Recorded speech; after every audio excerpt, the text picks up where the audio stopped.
jacked up review show. It's a jacked up review show. Jacked up review show. It's a jacked up review show.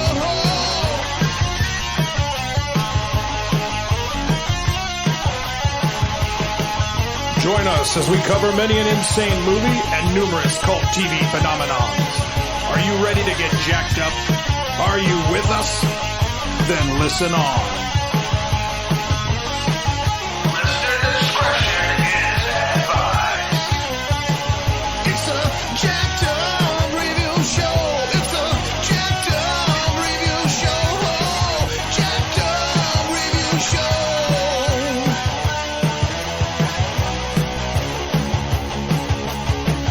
It's a jacked up review show. It's a jacked up review show. Jacked up review show.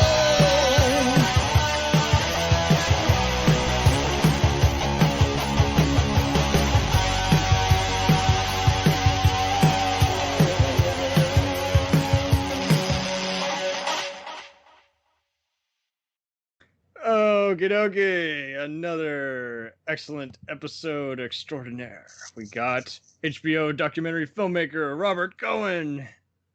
Woo woo. Woo woo. Boop, boop. Beep, boop, beep, boop. We got podcast extraordinaire and always busy man Ricky Morgan. Hey, what's up? I got a snake, man. Why has every anime studio not utilized this awesome voice of his yet?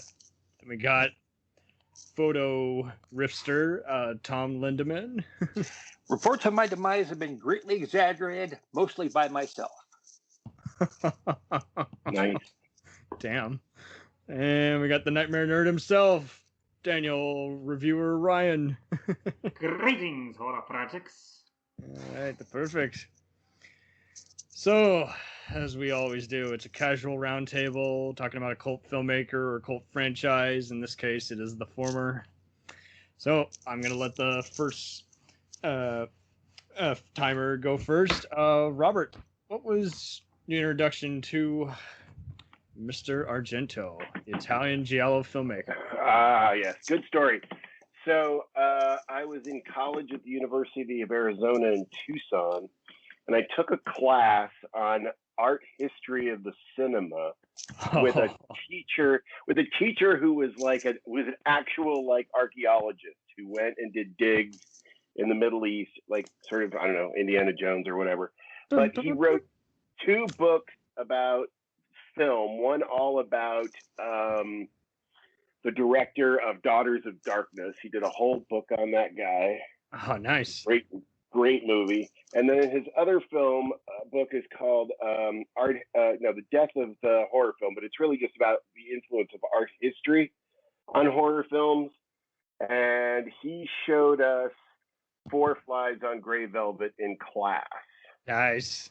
And it just blew me away. And later I made a short film in one of my film classes and showed it to him, and he said it reminded him of Argento a little bit. So it just really got into my head, and I got obsessed with him very early and his techniques. And I love his work. He's hit or miss, but when he's on, he's fucking on. We are allowed to curse, but no, I'm glad that everyone's always careful and is like, yeah, no, it's fine. But I mean, I pretty much, as we were talking with Brian De Palma when we did him last time, is like, I would have friends who would do the whole, if you've done more bad than good, then, you just suck. And I'm just like, no, that's not necessarily true. De Palma has tons of misses and a few very excellent movies. So it's like, it really doesn't matter what their quantity is. It's like, we're just looking at the quality that is there. Right. And there's a ton of quality. There's a lot. Great stuff. One other quick thought as I was reviewing, I watched 4 films in the past week.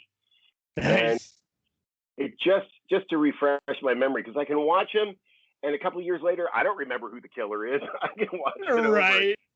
And it's so common of Giallo. There's going to be something that doesn't add up. And so often they will end just as they're getting started. And then you're like, wait, So who was the killer? Exactly. So I'll just end with this, that as I was rewatching Bird with the Crystal Plumage, it really hit me how much his whole oeuvre is like right in that film. And the headline just came to me that his cinema is kind of like art that kills, is what I would call it. Yeah, like in all of his kills. movie, it's about how art and murder intersect. And it's all in that first film, and we can talk about that more later. So that was my intro. I love the guy. That's a good way to put it. Stick up for him. I won't stick up for De Palma, but I'll punch it out for.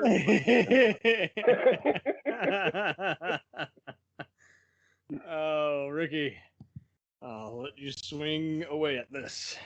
Yeah, kind of the same deal. It started with Four Flies, and I just happened to catch it. I don't even remember how I saw it. I think it was on old VHS, and of course I didn't know what it was because I had so many tapes back in the day that just weren't even labeled. And I've seen a pattern here. Everyone thinks it starts with Suspiria and Inferno. I was like, no.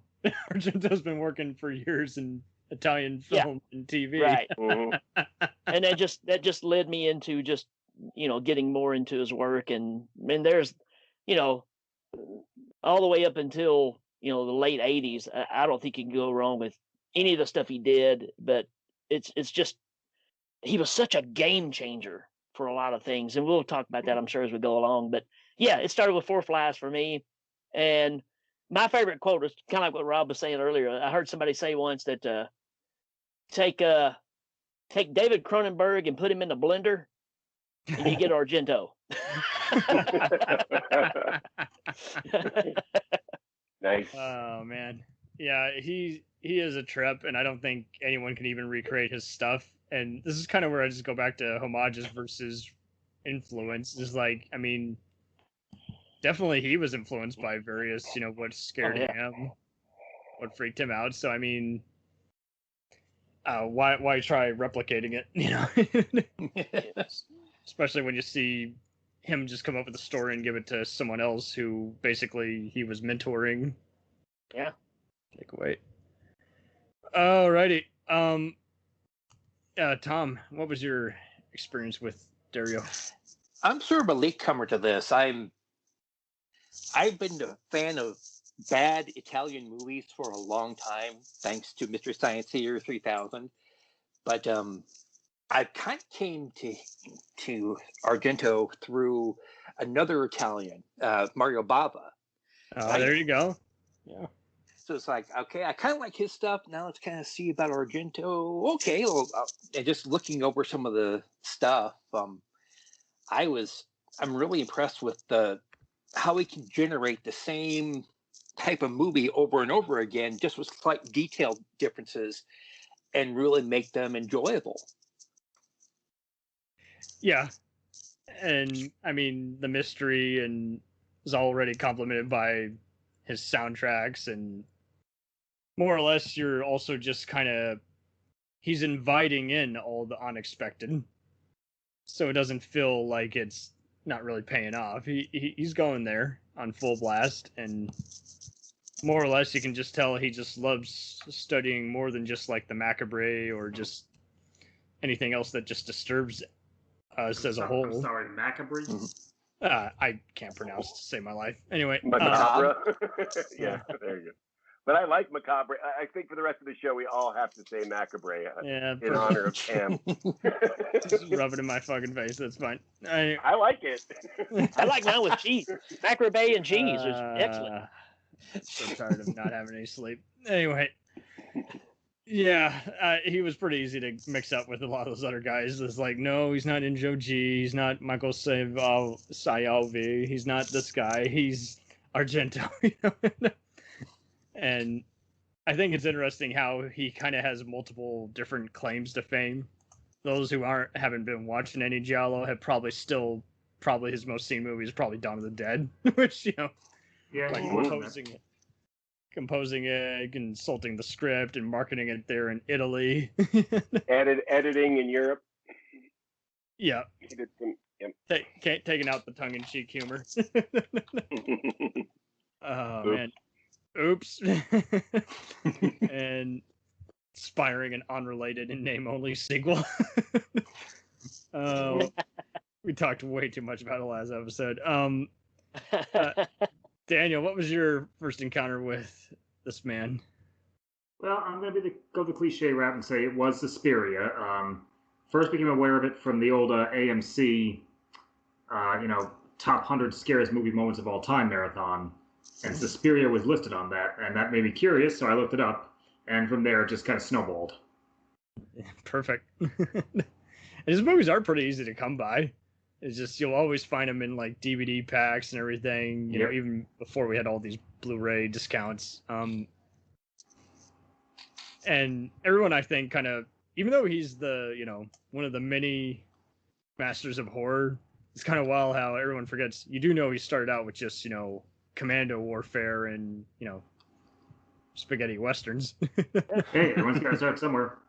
Right, but I mean, that's also cool that he was kicking ass in that category as well, but no one wants to make as much light of it. They just think that everyone's career begins the minute they're in the chair, and it's like, no, I mean, you should give them credit where they've all worked their hardest. I'd have one observation about his writing period before he got into directing, and it's just that you can spot, this is just my opinion, but you can spot something that's Argento a mile away. So at the very beginning of Once Upon a Time in the West, there's that scene where the gunslinger's sitting at the train station and the fly is buzzing around him.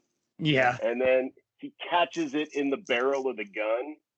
And just that, the explosive idea of the fly just at the end of the barrel of the gun is so Argento. You know he wrote it, especially because then you see the same thing at the beginning of Four Flies, where the drummer being bugged by the fly and then he kills it between the cymbals.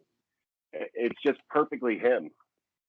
Yeah, you can tell he's been spending so much time just studying just outlandish stuff, and he just has to sneak that in there. Is like, that's gonna be how I get everyone's attention. Oh. So, I mean, I'll keep this pretty casual. I mean, let's start with their pros and their cons. So, Robert, where do you feel like he's at the peak of his career and where he's at his lowest?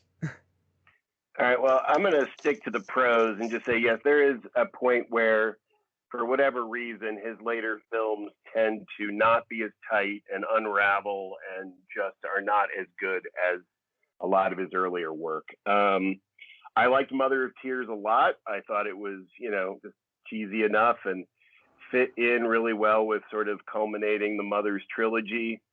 I think he can repeat things and find innovations. So like in the Animal trilogy, the first three, Bird with the Crystal Plumage, Cat o' Nine Tails, and Four Flies, there's a lot of similar patterns as there are with Suspiria and the Mother films. Yeah, that one basically is its own trilogy, basically. It's like a typical detective story with a WTF plot twist. Exactly.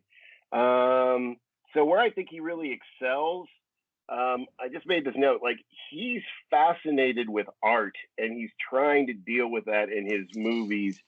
So why I said like the theme of art that kills, he's got in the first film that art gallery, and then there's the guy is trapped, and then the glass of the gallery becomes like the window pane of a screen.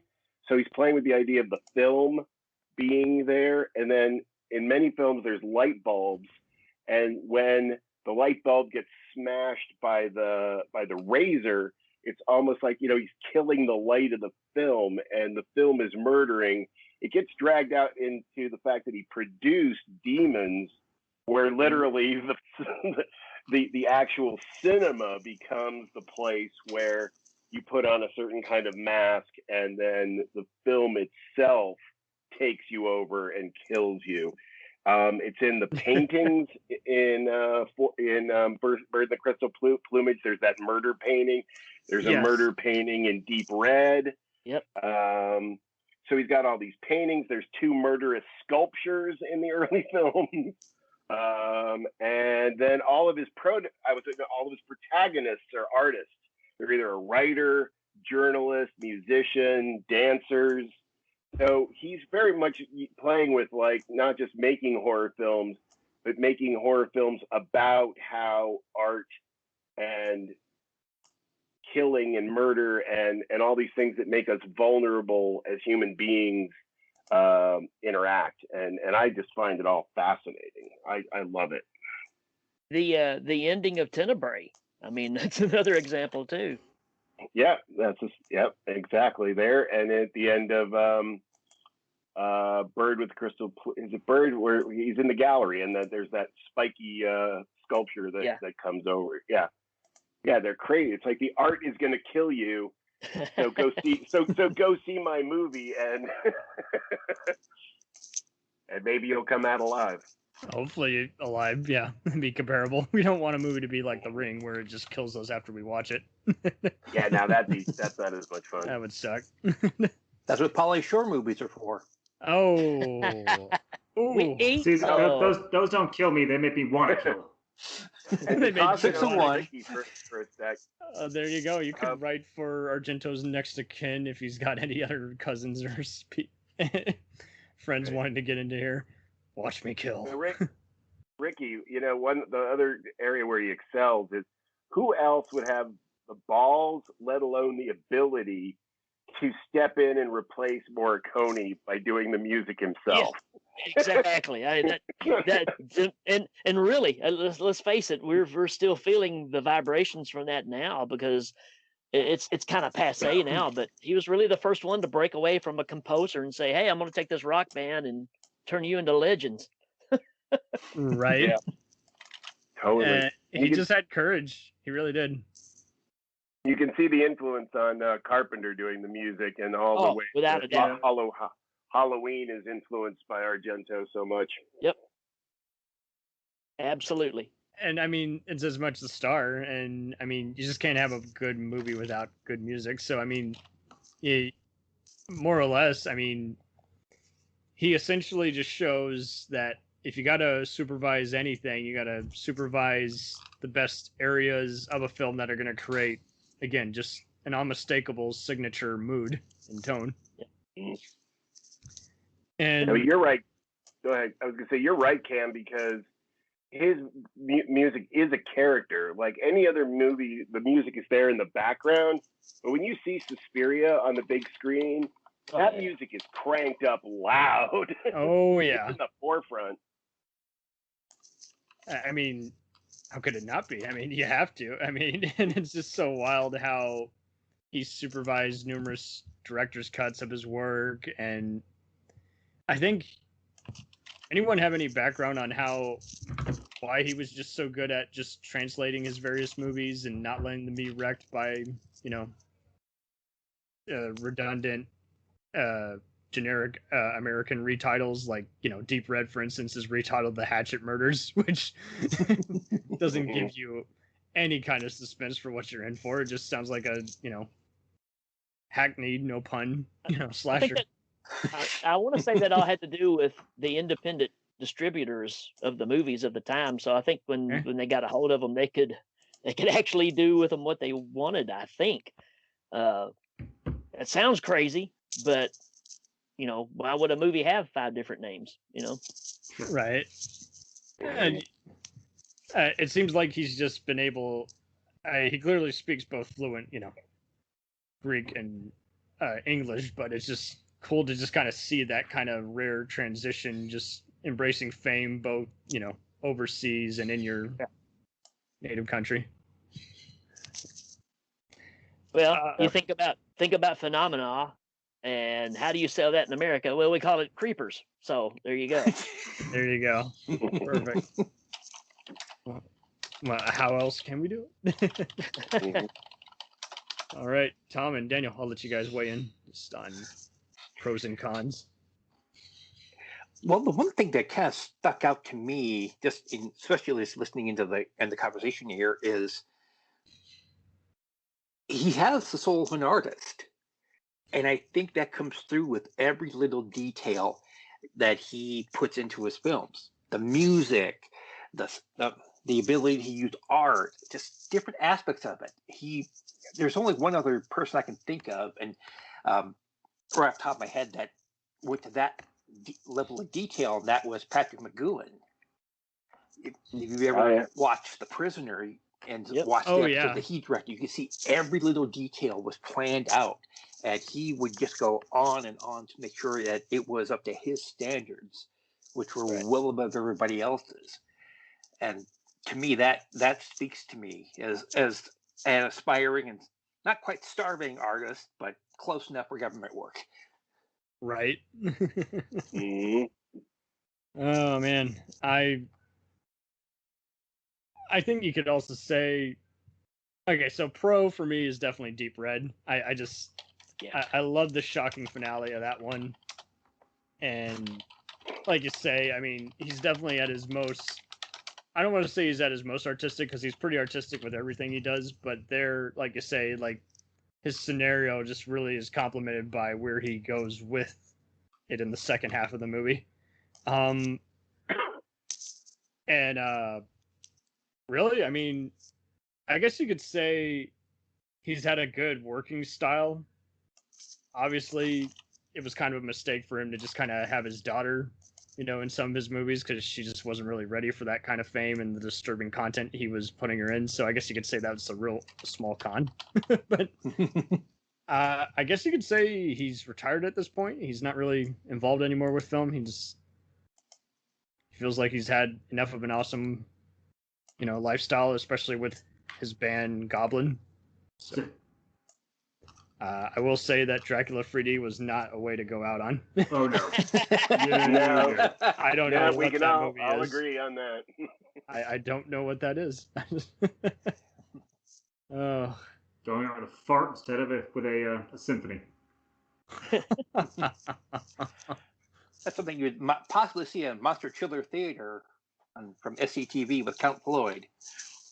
I think there's a thing to it as well. I'm sorry, I have to cut somebody off. I've got a little delay here, but I think there's a point where I think from the beginning of his career, when he first started as far as directing, up to, let's say, around opera, which is kind of where I consider the big ballpark, that whole area right there. It seemed like it just happened so naturally for him. And to me, kind of past that point, it's like he was maybe either trying too hard, or kind of had hey, I'm Argento, it's like the Phil Collins syndrome, right? I can just crank out anything and everybody will buy it because it's got my name on it. So I don't really know, but it just seems like he lost that spark or whatever it was that made all the first. It's a shame the first 12 movies to be, that great. Yeah, maybe he got annoyed by having to cut some of his movies for content or something, or it's very possible. And oddly enough, Argento would also happen to be a drummer for Genesis, so he got that. Wow. There you go. Daniel, I'll let you weigh in. Yeah, just the highlights and low points of his career. Pros, as has been said, he was definitely an artist. Cons, he became an artiste. Right. Artiste. And that's kind of what I was trying to say, I think. Yeah. And I compare a lot to, I think it was Christopher Lee, who he was asked, why have you made so many lousy movies when you make so many good ones too? And his answer was something like, well, I'm kind of fond of eating, and I don't know if I'm going to eat it all next year, so... That's definitely a good answer. And as you were saying about how Argento seemed to kind of lose it as he went on, I get an impression there wasn't just an element of that it just reached a point where it became less a passion and more just a job for him. Right. Mm-hmm. Yeah. Yeah. Those later films feel like paychecks. They don't feel like, passion projects. A couple of surprises in there, but for the most part, it was kind of flat. Like Sleepless is kind of more of a homage, tribute to his work rather than an actual movie, I kind of find. Which is cool, but because, you get to at least look at all these other details and non-usual mystery, but at times, when you get to the card player, that just feels like CSI Italy. It doesn't really feel like Argento. Who are you? Oh my God! You know, I can see it now. CSI. Pete Townsend. Thinking of which, he probably would have been fun directing some episodes of CSI. I'm surprised he didn't. I know Tarantino did. Right? What the hell happened there? Actually, the second film in the early trilogy, the Cat of Nine Tails, feels like That's my favorite. Myth. You love that one because it feels like he shifted from the really solid horror in the other two, in Bird with the Crystal Plumage and with Four Flies, and that one is more almost like let's try being more of a detective kind of procedural investigation kind of thing, and it's a lot of fun. But then by the next film, he's like, let's go back and really focus on the horror elements. Is it Flies or Cat that has a WTF car explosion at the very end? Oh, Four Flies has the car. Yeah. Okay, so there you go. I just remembered that. With Cat, it's the elevator shaft. I was really liking it, and that one is like, I really want to know what the hell happened. And of course, it doesn't help with Nine Tails. You've got Carl Malden in there, so I mean, you're already doing Streets of San Francisco, so it does feel like a TV show. Yeah. It wasn't. I had to actually explain that to my mother a few different times when we would watch some of these older movies. It's like, well, see, that's just it. You'd be the big TV star, and then you got 6 months where you still need some extra, rent to be afforded, and so you're going to go overseas and do some of these more obscure movies in Brazil or Italy or even China. Amazingly, these people would ask to work with Argento. That's what's kind of interesting about a lot of this too. Is going to the art house theaters, yeah. I mean, it wasn't him just calling people up. They were actually saying, "Hey, I'd love to work with you." Okay, We're out around somewhere. That's one of his agents, I guess. Oh man. So Daniel, what for you is the low point? Oh God. Besides Dracula 3D. Well, man, you took that away from me. There's got to be at least one other one. I actually like the Stendhal syndrome, even though that one gets a lot of hate. Well, there was so much. Let me try and think here.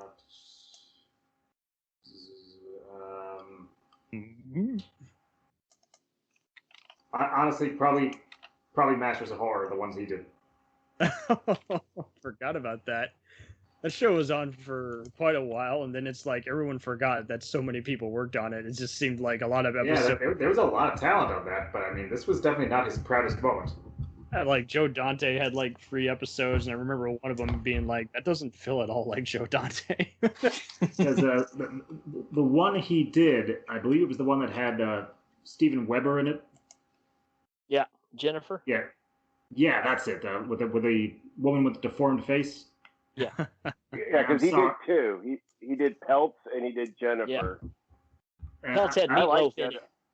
I don't know why Steven Weber keeps trying to do horror, because he sucks at it.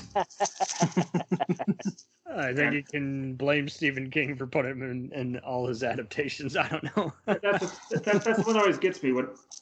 I recently actually looked back on him in that miniseries The Shining, because it was the anniversary of the Kubrick movie recently. And I'm sorry, he is just bad in that miniseries. He's terrible. Yeah, I had a big issue. You're ruining my Oh plan! my God. Yeah, stick to drama and comedy, dude. But not even drama. No, I found him convincing as a asshole lawyer a few times, but yeah, I don't know why people cast what they cast. Just even with Argento, that episode of Masters of Horror, thanks to Weber, it was just like, no, this doesn't work. Oh. Keep saying the dude was on Wings. How can you take him seriously in that role? He was I on liked the him plane. on Wings. He was good on that. He was on the plane. He just didn't learn how to actually take off and fly. Okay. Well, I did not realize there's this many. It seemed like Anchor Bay and Blue Underground had some exclusive rights to many of his movies. I had no clue that you can definitely say he's the only filmmaker with like 5 different cuts of his movies. And that's not even including, UK, censored versions. We're talking just everyone getting different prints and restorations over the years. It's like, my God. At this rate, you might be able to catch up with the original Blade Runner. Right. Maybe. And every other Ridley Scott 4-hour cut. Coming out soon, the Snyder cut of that movie, and he didn't even direct it. Oh. Slow-mo, and it's 5 hours long. Oh. That was Ricky, man. That was by the Wachowskis. What are you talking I heard something about Snyder wants to make an Ayn Rand movie. I thought about that. All I could think was, between him loving slow-mo and her long-windedness, it's going to be like 5 hours of people just standing in place.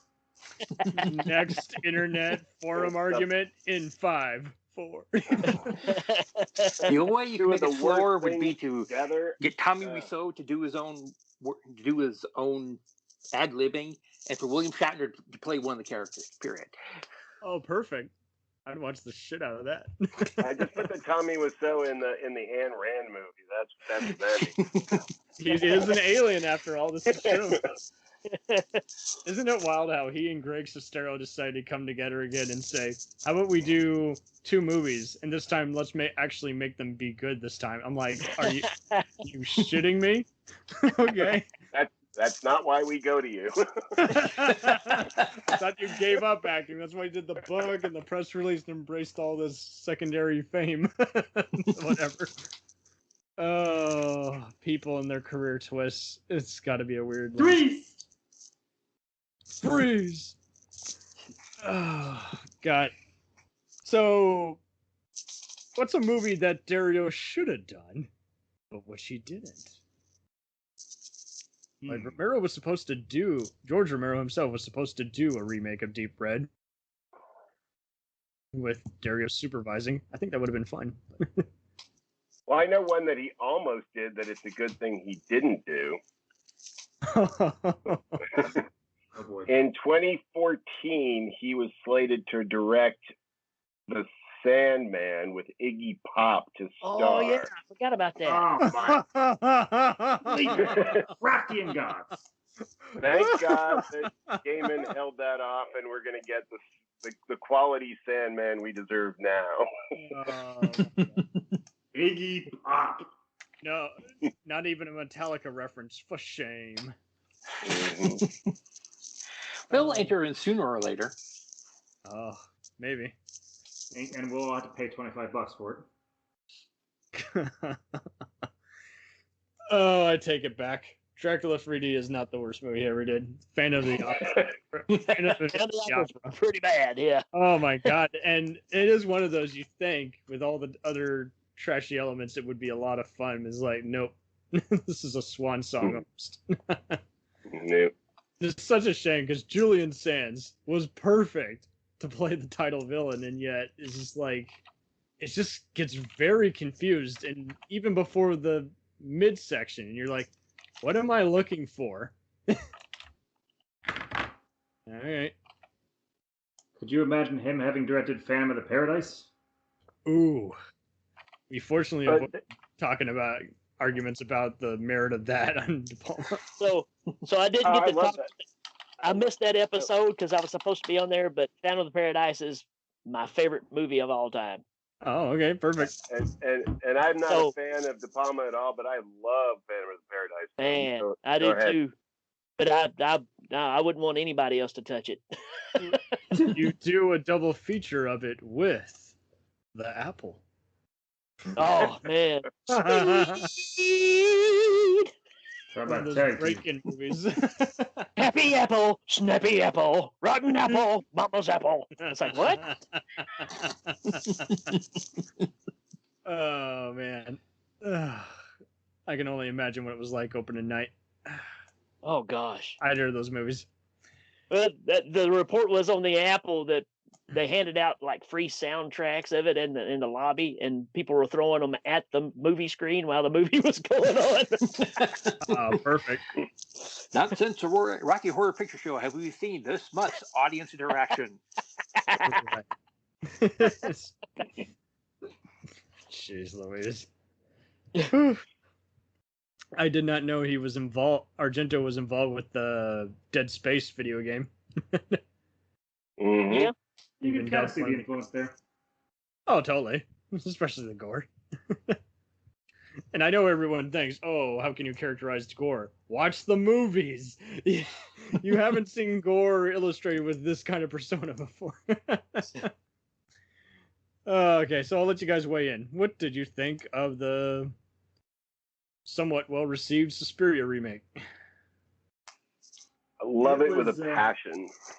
It seems like it's a rarity. I love the original.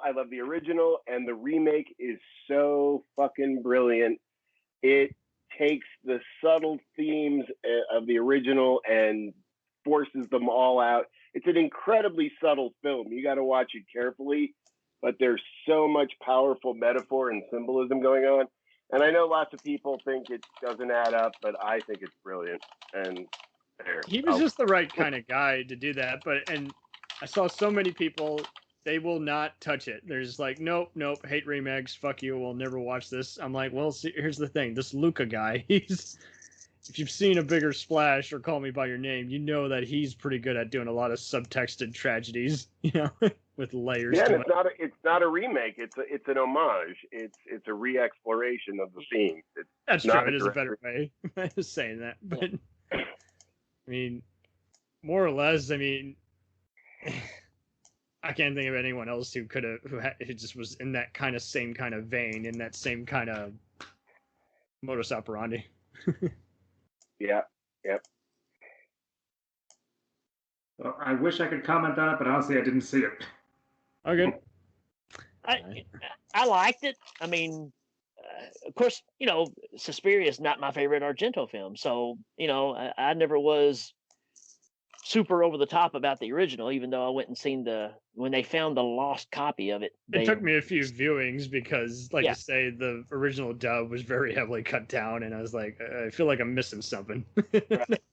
But I mean, you can't deny the power that film has. I mean, it unnerves you, and you don't even know why. So for that aspect, again, it's the art of it that makes it so unusual, and there's nothing else like it. And for the remake, I thought it was pretty solid. For the most part, besides the dance routine stuff, I mean, there's some great moments in it. But I don't know. I kind of got a problem with some of these that have come out in the last few years. I feel like I've already seen it, And that may be just an age thing, right? So, well, in all fairness, that is good. True. That it's pretty easy, especially for Argento. He does repeat a lot of those formulas, and so then it's just a matter of how does he present it this time versus. Yeah, well, not even saying I've seen it before in Argento stuff. It's just that we're starting to use these formulas that you say, yeah, they took a little of this. It's almost like what Tarantino does, right? He takes a little of this movie and a little of that movie, and you feel like you're getting something new, but in the back of your mind, you're going, hey, wait a minute.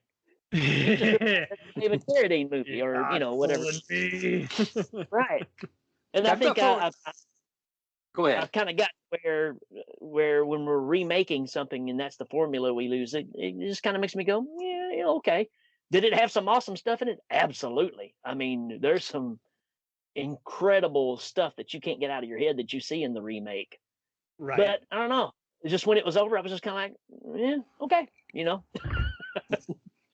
I think we're also, you could definitely say in this day and age, the internet's ruined a lot of people where everyone feels like they just have to react to everything right away. It's like, you're going to have to rewatch most of these movies multiple times anyway, so to get anything out of them.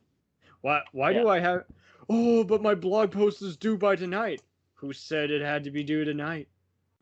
Right. If you're not getting paid, you don't got a deadline. You don't got to do shit. I will say I'm absolutely glad that they didn't try to do like they tried to do with Psycho the years back and just try to totally remake the movie shot for shot. So I'm glad. Oh, good, man. And now it just brought it back in.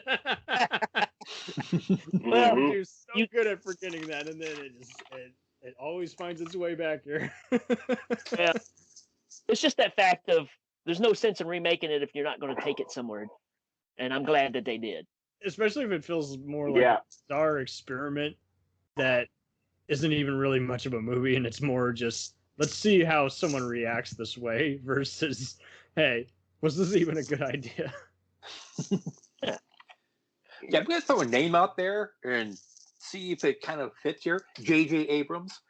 Oh, That's true. God. Oh, It's true. yeah. Yep. I thought So Lucas was annoying. reaping my childhood with all the Star Wars stuff, but I think Abrams did a little bit better job. Right. Take all the comic books that aren't canon anymore and let's just redo them. Yeah. South Park nailed that. They're raping us. Yes. hashtag Luke Skywalker drinking or green tip milk. All right. And that's before you get to the Indiana Jones episode. Hi there, Indiana Jones. What you doing around here? God. Now I want Argento to direct a South Park episode. Which, in a way, they basically have been influenced by him in all their more gruesome episodes without even directly parodying him. Especially the We Didn't Listen episode. Everything's gone. Well, you always look back at all the deaths of Kenny and use that as a reference. Well, that's inspired by Argento. And that's Instead of the Simpsons did it. Argento did it. Argento did it. Right. None of this, all these other rivalries is like, yep, Argento did it. The conversation's over.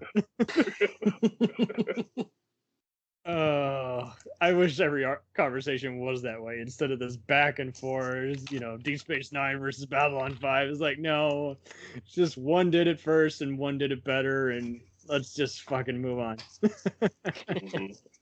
Good. yeah. But if we go through that, then we can't use our pretentious artiste voice. Oh yeah, I think Babylon 5 was a far better. Whoa.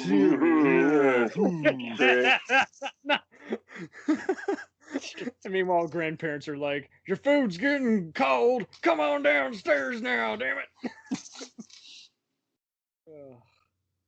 Nerding out, man. Chad, your early question about his innovation. Yeah. He was such an innovator. So,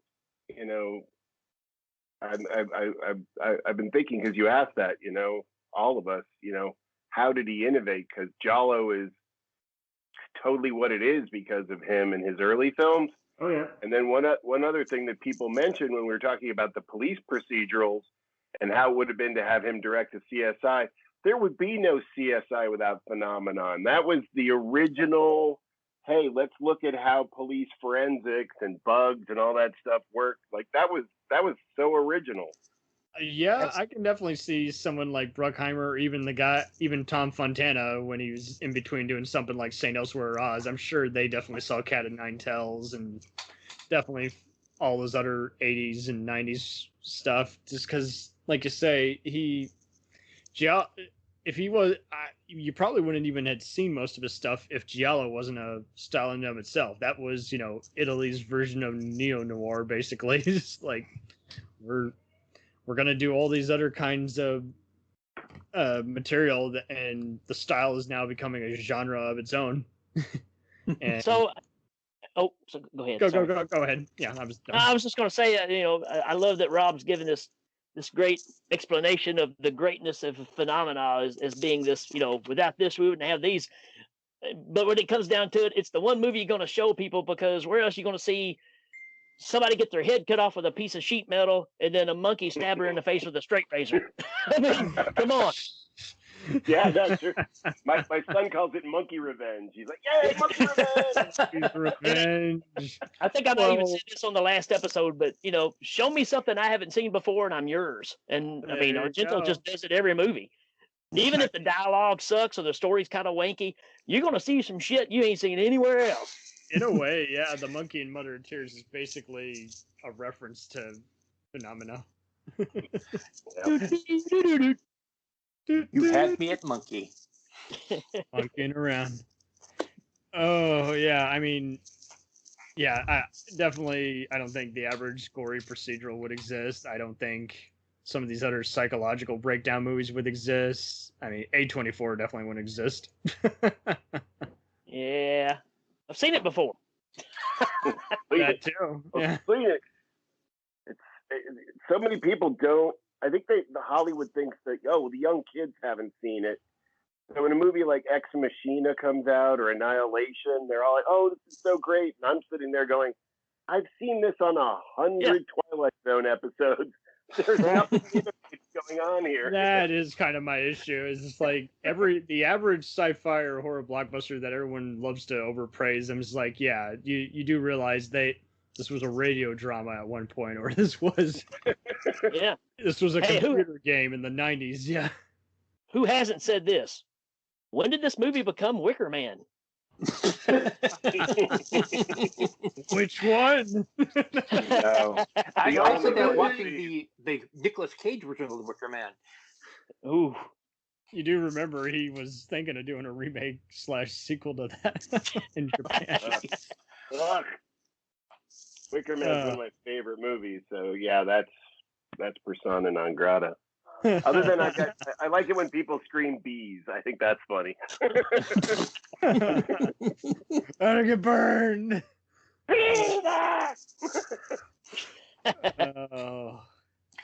If we go back for a moment, be a little serious, which for me is very unusual. Something I would have liked to see Argento direct, or at least have a hand in, the original Omen. Ooh. Mm. You have a crack cast right there. You have Gregory Peck. Boom. Mm-hmm. You have my butt in the seat. But just imagine what he could have done with the visual elements of it, and going back to the music. The music was such a part of the Omen. I would have loved to have seen what he would have done differently. It really just made it pop. Yeah. Well, yeah, the whole satanic supernatural thing he would have took to a different level for sure. Exactly. Mm-hmm. And it's got the body count. Oh yeah, he's definitely. Everyone else would have just, I think, at the time, just knocked him off as. All those monkeys on the car would all have straight razors. Yeah. Oh my god. The cathedral scenes would definitely be a bigger influence in the whole overall story arcs. It wouldn't just be now he's going crazy in his household. It would probably happen in the middle of a park or something where someone had been raped years ago. I don't know. There'd be some other shady stuff thrown in there. That would have been pretty interesting. Scout? I mean, Damien? Yeah. What would the casting be like? Would he just bring some other well-known actors who have been doing the rounds on TV, or would he bring someone from Greece? I don't know. If we put it into the time span of when that movie came out, would he have put Daria in it? Oh, you mean Asia? No, Daria, his wife. Oh. Because she was kind of a mainstay there for several years till they divorced, and then he got real brutal with her in the movies. Yeah, if he was still married to her, he would have put her in it for sure. Yeah. Nice. I can see it. Yeah, I think it might even be 5 times the classic it already is. Well, it would be different, but it would definitely be cool. It would be very interesting. Now I'm just sad we didn't get to see this version of the movie. Everybody's just kind of sitting and thinking about it now. It's like, oh, crap. What I want, I can't have.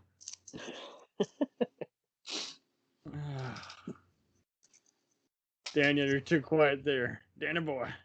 Sorry, just some of the what ifs we come up with here.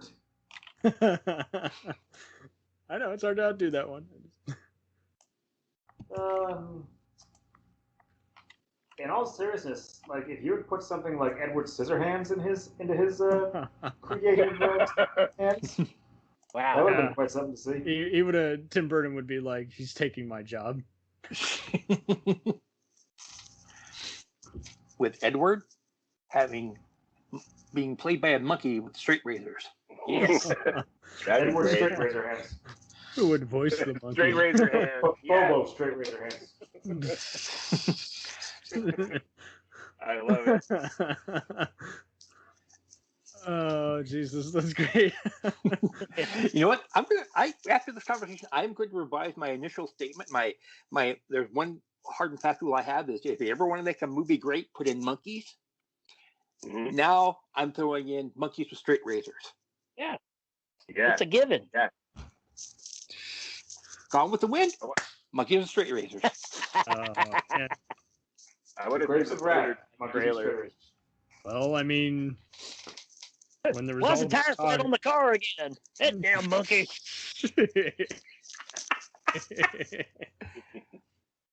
When it seemed like everyone was trying to adapt stuff based on commercials for a while there and didn't really go too well with Geico, they could have adapted the Trunk Monkey ads that used to play. Yes. And then just add, again, all these razors and blades.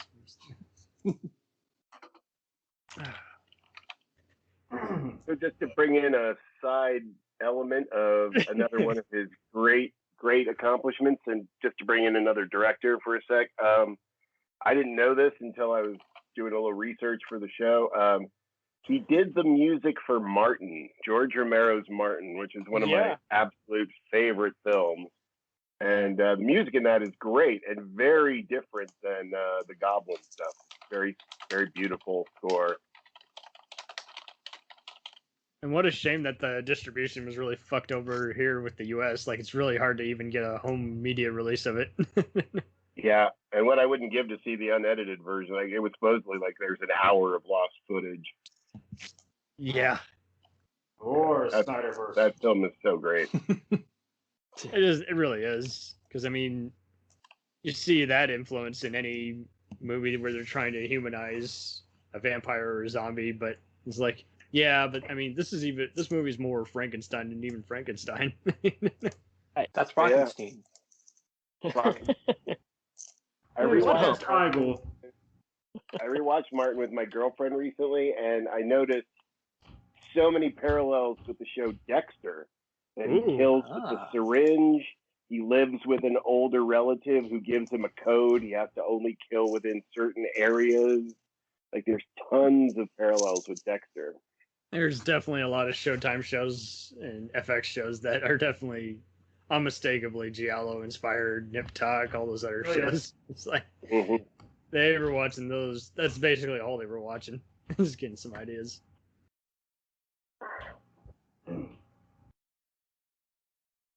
We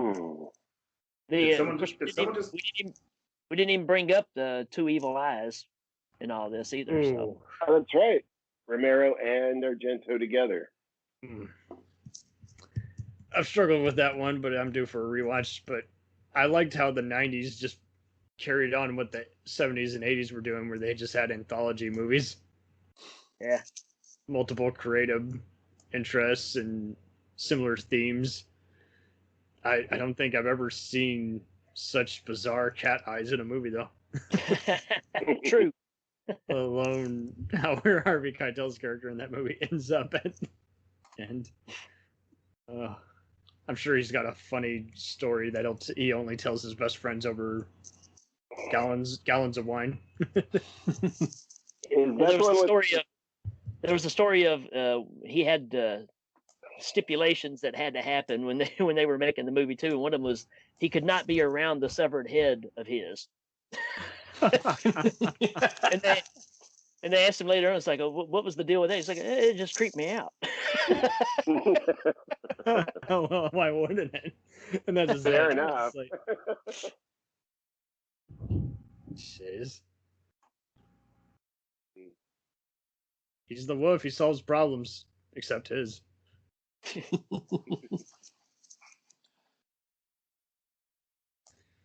Oh man. So I'm gonna let everyone just promote just some other stuff, previous projects, current projects. Robert, you can go first. I've been retired for a few years, but I actually got recruited by an old college buddy of mine, and we are working on a. If somebody mentioned these used to be radio plays, and everything comes full circle, there's all these interest in podcasts and stuff. So during the pandemic, my friend wanted to do some more theater stuff with audio, get people work. So we're writing a 12-part dystopian sci-fi political thriller in 12 episodes. I'm down with that. Fun. That's It's fun. Yeah. perfect. Yeah. So Please I don't know link that up. I don't know what it's going to be or where or anything yet, but I'll let you know when it's coming together. Perfect. All right, Ricky, what's next on your numerous podcasts? Well, actually, I was retired and I'd kind of stopped all the shows, but all of a sudden we've decided to bring back from the ashes the Hail Ming Power Hour. Oh, really? Yeah. So Hail Ming is Hail Ming, exactly. Well, the whole idea is, of course, Ming's trying to destroy the Earth, and he sends me and my co-host in War Rocket Ajax to blow up the planet. But we discover while we're here movies. So as long as the movies are going, we're not going to blow up the planet. Cheesy movies. Yeah. Well, but we actually cover movies that we actually like, and we're like used car salesmen. We're trying to get you to sniff the seat and get in there and take it for a drive. So Get that movie. Yeah, pimp that movie. Yes. So yeah, it's a lot of fun. I mean, we do fake product placements. We do fake commercials. Do a lot. The Yes. synopsises are ridiculous because they have nothing to do with the movie, and we Yeah. get bad imitations of actors to do the synopsis. It's just so stupid. It's hilarious. So there's that, and then there was But Short it's done Bus with Cinema. love. Yes, Short Bus Cinema, where we were trying to find the worst movie ever made. That's And, my favorite. That's going to keep Wow. going. I think Johnny and Joseph Henson from what's the podcast? Yeah, that one. Yeah, that one. But I think they're going to try to keep it going. So, but yeah, I'm just going to go back to Hail Ming, and Danny's my best friend on the planet, and so it just that's funny. But we're just going to kind of keep that thing going, man. Coming back with They Live coming up next. Oh, Ooh, good Good one. choice. I still think that Procreate, and society obey, consume. I still think that and society are set in the same universe. Keep trying to convince people. No one's listening.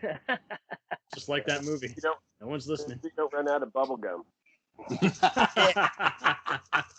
Mama don't like tattletales. That movie is more Big Brother than any version of 1984. Tom, what kind of crazy photos are you going to post on the interwebs? Well, everybody's talking about podcasts. I'm getting an itch.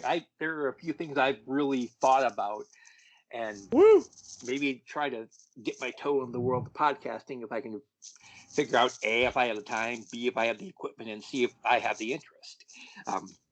70s porn. Especially when it comes to equipment. Oh. Robert, he's probably got some equipment he can help you out with. Yeah. Sure. Yeah, really. One of the things I've been thinking about doing is doing an episode-by-episode review of the old Dungeons and Dragons cartoon. Oh, nice. Nice. It helps that A, I was a fan of it from the word go, and B, I have the complete series on DVD, so I can watch them and kind of go through it and relive some memories. But I've been inspired by some of the other podcasts with various other TV shows and comic books, stuff like that. So if I get the gumption to do it and figure out the time I can do it, you may be hearing about a podcast coming up. Cool. Sweet. Perfect. All right. Sweet. All right. What is the Nightmare Nerd tackling next besides unusual beers and... Actually, there's one wine review I've been working bit by bit on. I gotta get all the footage in the bag and then edit it. I've actually also been thinking of launching a second channel devoted just purely to horror history, which is a passion of mine. That'd be perfect. How Hammer got in the door, how... Well, not quite like that, but like I'm gonna try and squeeze in getting footage hopefully by the end of this month, at locations where the Jersey Shore shark attacks of 1916 happened. Wow. That really inspired Jaws, and That Jaws, of got course, changed the face of horror and gave us the inundation of shark movies we have this day. So you would like to do more homework than any documentary on these subjects. If I possibly could, yeah. And if I could make a request for that Jersey Shore one, can we recreate using Snooki? If only we could. Sure. You've no idea. If the situation calls for Hot tub! I would settle for the situation. it. For that, you get the head, the tail, the whole damn thing. The whole damn thing, tear it down, tear it down. Turn it off, turn it off. The Jersey thing, you wouldn't understand. Oh, God. If you do a Dice Clay impression, I'm turning it off. Not quite my intention. Okay, good. Oh.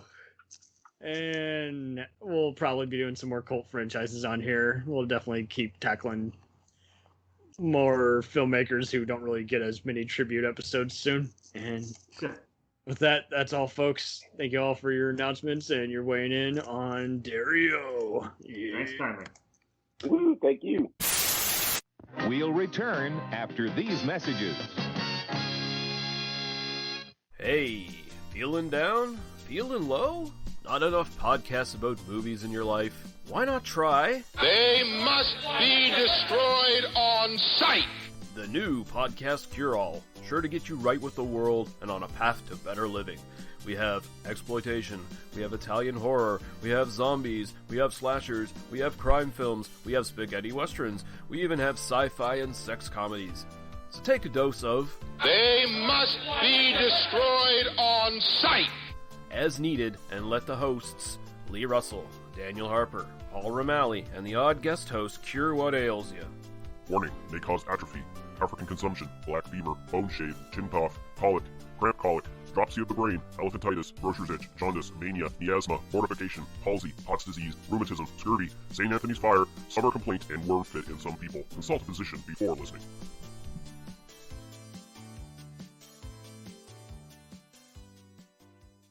Hey, I heard you like movies. I heard you like to hustle. I heard you like podcasts. Well, guess what? There's a podcast for you out there called The Home Video Hustle. Damn right. Every Friday, we talk about whatever movie PJ picks out the bag. What does that mean?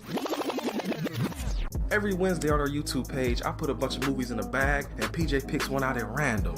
And then we just watch it. We talk about it for maybe like an hour, hour and a half, 2 hours, whatever we feel like doing, wherever the conversation leads us. But do we actually talk about the movie? Most of the time. Tangents galore. Yes. So believe me, we may be a movie podcast, but it's not always about movies. We might talk about video games, music. Yeah, that's the big one, music.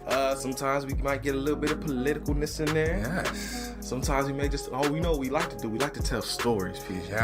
Yes. I am the master storyteller of the podcast realm. Undefeated. So if you like to hear about movies, video games, whatever foolishness comes to our mind, the most random stuff you can think of, check out the Home Video Hustle. You can find us on the Stitchers, the Google Play, Apple Podcasts, what else? Podbean, what else? Podcast Addict, goddamn, all that. Ain't no reason you can't get your hustle on. We everywhere, worldwide, baby. Hustle, motherfucking hustle. Hey, we can't cuss in the promo, PJ. We gotta be family friendly. There may be podcasts out there that don't want his hair say all that good fun stuff. Well, you. Don't run the listeners away, PJ. I'm sorry. But this is going kind of long. Yes. So we'll end this and say, hey, check out the Home Video Hustle every Friday on all the various podcast outlets. Peace. Peace.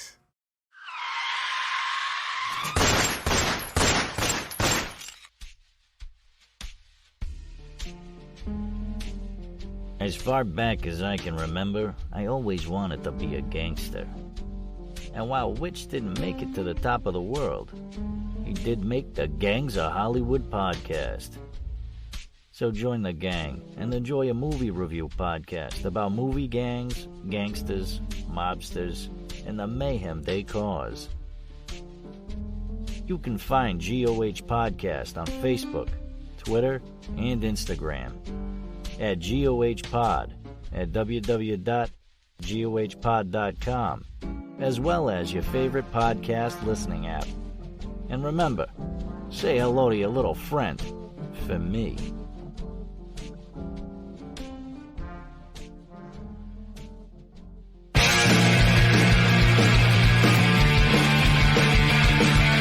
If you take two old punk rockers who are past their prime, put them in front of a movie screen, and give them a podcast, what do you get? Cinema Punks. Cinepunks. It's the mixtape of movies.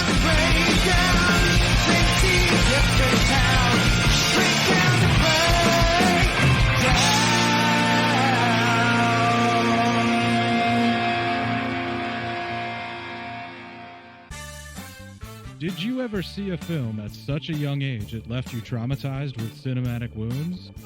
Necrophilia. It's a dead issue, man. Don't push it. Cinema Psyops is a weekly podcast documenting an ongoing experiment on the mind of an unwilling test subject.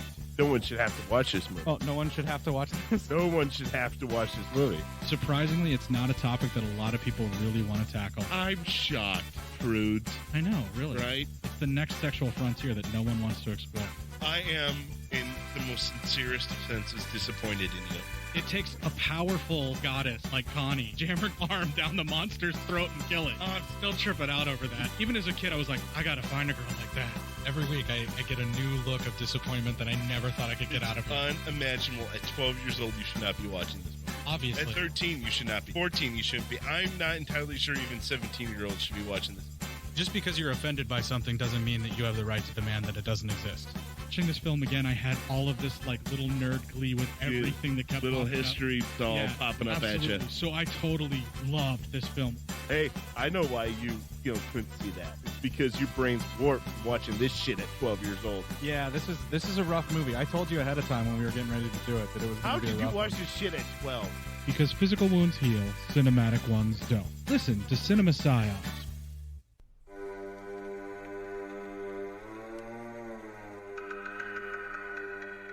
Hey everybody, I'm Corey. And I'm Zach, and we're the hosts of Podcasting After Dark, a cast dedicated to late-night horror and sci-fi of the 80s and 90s, often found on HBO and Cinemax. You know, the movies your parents didn't want you watching as a kid. You can find us every other week on Apple Podcasts, Spotify, Podbean, and Stitcher. This is what you want. This is what you get.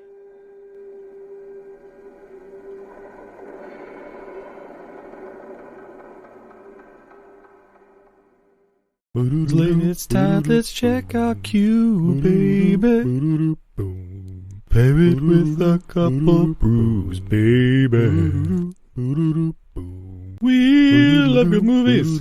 We love the bad ones too. So we watch them all and pass their lessons on to you. Oh yeah.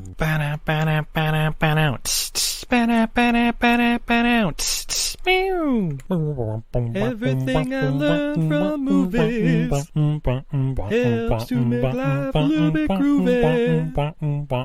Whether one likes plot holes or gratuitous movies, it's time to get busy with your friend Steve and Izzy at eilfm.podbean.com. Hi, everybody. It's Mac Jackson. I wanted to invite you to a new site called the Forever Adventure Network. This website has everything. Pictures, videos, blogs. There's original music by Harmony Constant. 2 podcasts. One is the MacGyver podcast, where we celebrate Richard Dean Anderson, his iconic roles, and how it's influenced our lives. There's episode discussions, interviews, and life conversations. The second podcast is the Never Gets Old podcast, where we celebrate all the best things that we love in life, from TV, movies, music, and comics. The site is also the home for the MacGyver SG-1 audio series, an ongoing adventure series that continues the adventures of MacGyver and SG-1. There are also multiple stores to choose from for all of your pop culture and adventure needs. Come on by and check us out today. And thanks for joining the adventure. now continue with our program.